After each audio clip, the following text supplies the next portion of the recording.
Roger is here, and between today's Bandai reveals and some magazine leaks, we have the majority of the Roger cards now.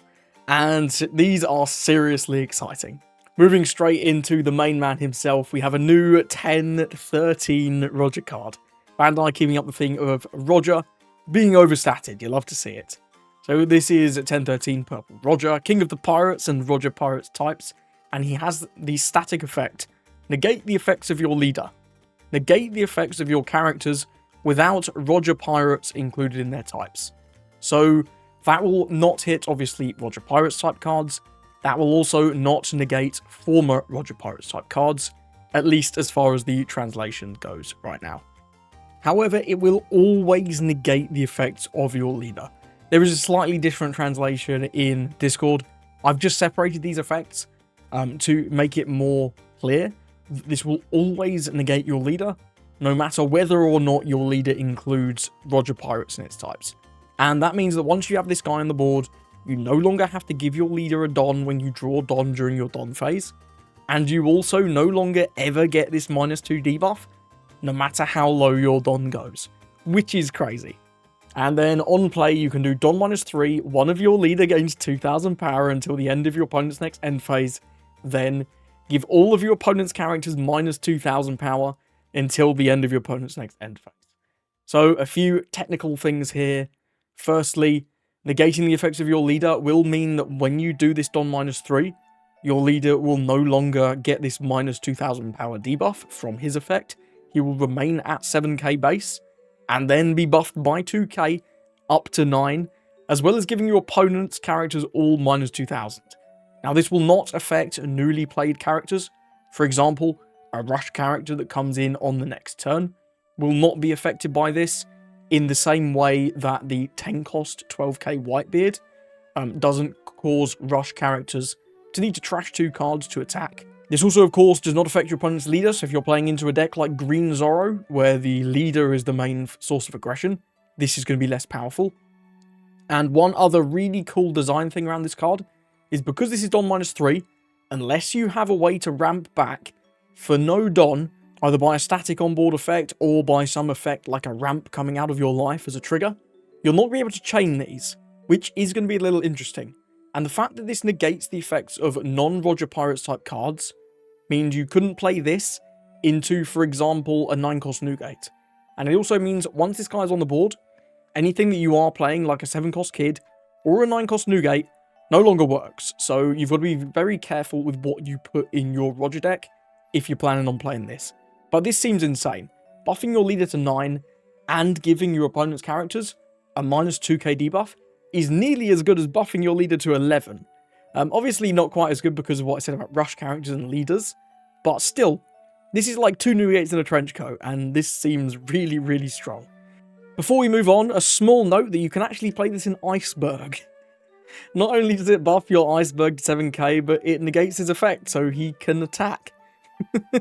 And if you've got the Gallilar company on the board, you can actually chain these. So if you're an Iceberg fan, nice little buff, but for everyone else who's not going to be coping on Iceberg, let's move on to one of the biggest issues with Roger that I've found in my very, very early testing, which is the ramp. Because you have to attach it onto your leader, traditional ramp, like Bon Clay, comes out a little bit too late, so they've printed some really interesting ramp cards in this set. And one of them is this Odin. He's a 5/6 blocker on play if you have any Don cards given. Ramp 1 and rest it. He's a Roger Pirates type card. This is basically exactly the same as the Doflamingo from PRBO2, except he's Roger Pirates. So in most other decks, the Doflamingo is going to be better. However, if you're playing a mono purple deck, like Purple Luffy, or specifically Roger, you're probably going to choose to play this Odin just because he is Roger Pirates, and the Dofi only works in multicolor decks. Next up, we've got Inuarashi, and this one's a bit more exciting. This is a 3/3/1k with the Roger Pirates type. On play, if you have any given Don, ramp 1 is rested, and then you get to pop a 1. Popping a 1, nice little benefit. You could pop a Searcher, you could pop a Chump Blocker, you could pop something like a 1-cost Koala, the one that gives a Don that's pretty popular in a deck like Sabo.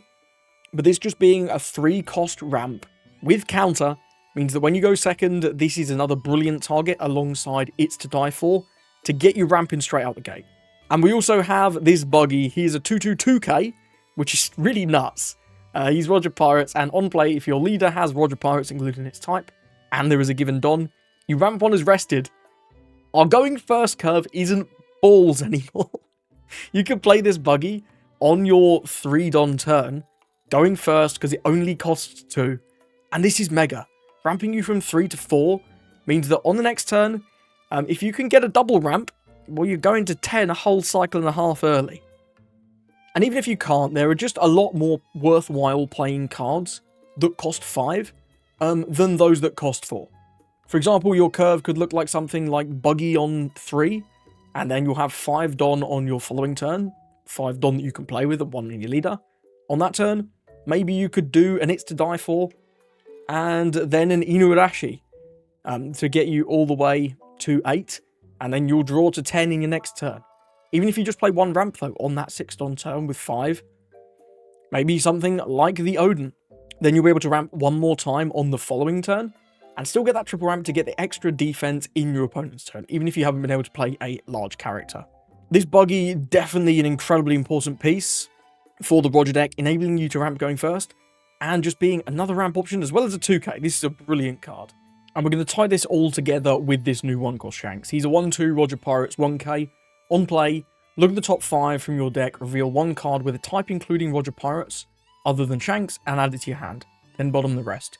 So the translation in the Discord is a little different. The translation in the Discord specifies the type Roger Pirates, not a type including Roger Pirates.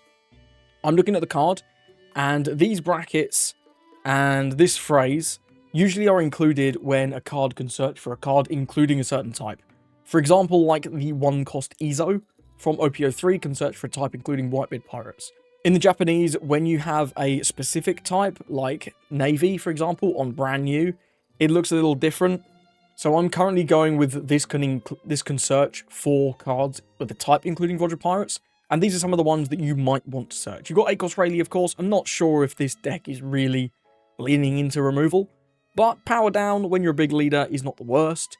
You've also got Douglas Bullet, who is just a searchable 2k. He is former Roger Pirates, I promise, my head's in the way. Here it is. But yeah, he is former Roger Pirates.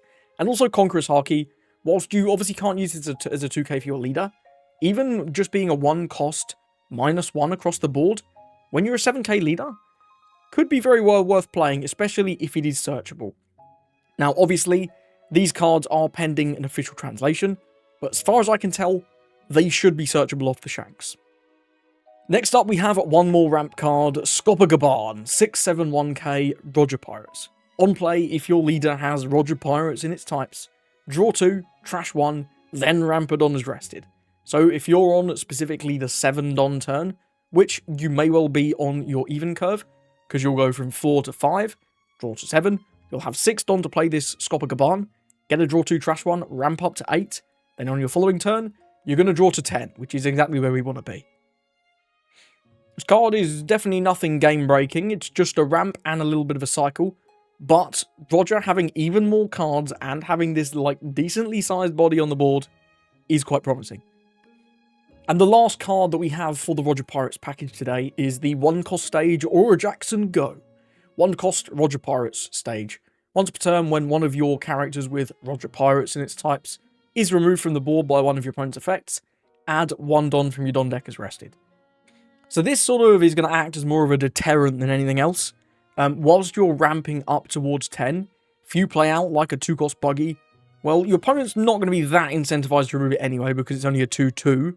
However, if they did want to, well, you can ramp a Don if you've got this. I'm not sure this card is going to be too integral to our strategy, but you never know. And once you are at 10, if you've got this on the board and you play your 10-cost Roger, you go back to 7, and then they remove one of your characters, well, then you go back to 8, and then you can chain Rogers. So that's something potentially pretty interesting. And finally, we do have the alt art. We knew it was going to be this.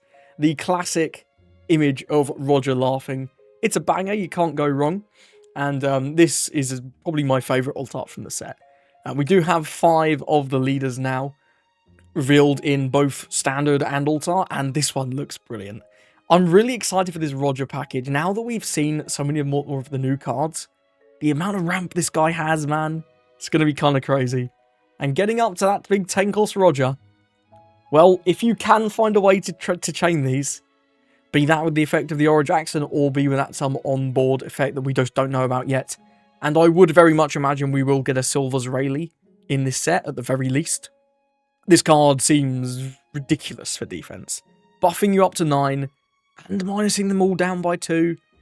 Man, that's going to be really tough for your opponent to deal with, and it's going to buy you so many cards. I'm even more excited for Roger than I was before. Hope you are too. Let me know your thoughts on the King of the Pirates in the comments below. Thank you for watching, and I hope you have a lovely rest of your day.